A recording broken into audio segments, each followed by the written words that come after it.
Okay. Breaking news. Alexander Usyk, he's accepted the offer to leave Ukraine and take on Anthony A.J. Joshua. Okay.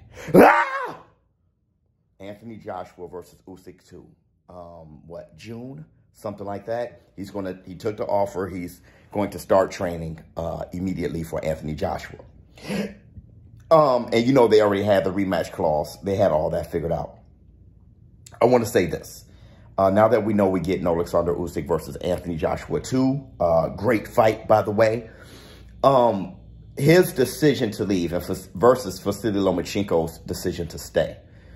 Like I said, I don't think that there's a right or wrong answer to this, okay? We know that Usyk, Vasily Lomachenko, the Klitschko's, they showed their support, okay? Fighting, taking up arms to defend Ukraine.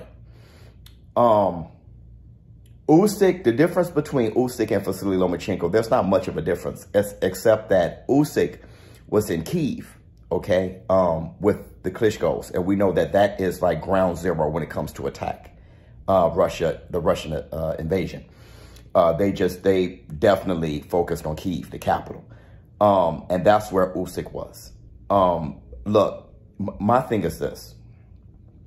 I don't think there's a right or wrong answer. I think it's up to the fighters or the soldiers, these warriors.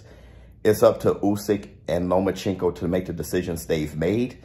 Like I said, I think it's rational. I think it's rational for a fighter who can earn millions of dollars to do that, earn the millions and donate it to Ukraine, use their financial power more so than their bullets to help rebuild Ukraine, or to help to continue to defend Ukraine financially, and, you know, carrying weapons and stuff like that. And afterwards, he can actually go back to Ukraine if the defense is if they must still fight off Russia. He can go back right after the fight, right after he heals up, and start doing what he was doing before, go back to Kyiv and do. So, you know, I think if he can switch, because he was in Kyiv, so the things that he's seen, okay, I'm comfortable. I'm in a hotel.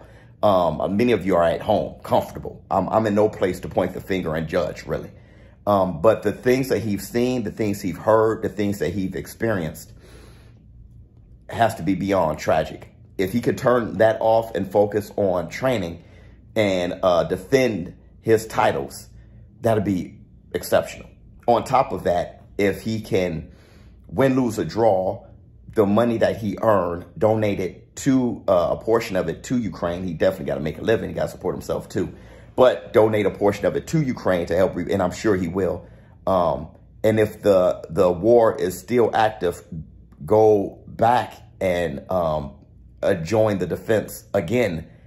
That'd be even more exceptional if that's something he wants to do. I'm just saying, there's no right or wrong answer to me when it comes to how these Ukrainian fighters are supporting their homeland.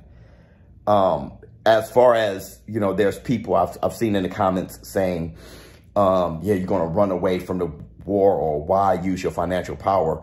Well, why aren't, I don't know, politicians on the battlefield? I think it is strategic to me to have soldiers and warriors fight the fight, people who can strategize, do the strategizing, people who can financially support and be a financial backer. It's just like chess, everybody playing their part.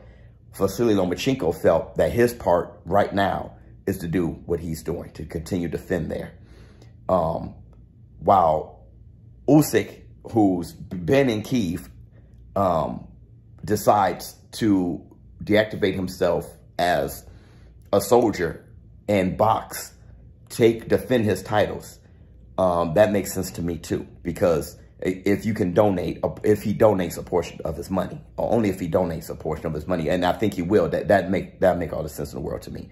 Let me know what you all think in the comments below. As far as us boxing fans, we should be happy as boxing fans that we get to see Usyk versus AJ too.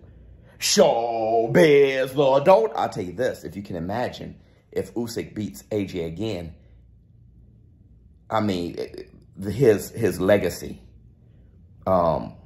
would be tremendous. I'm out.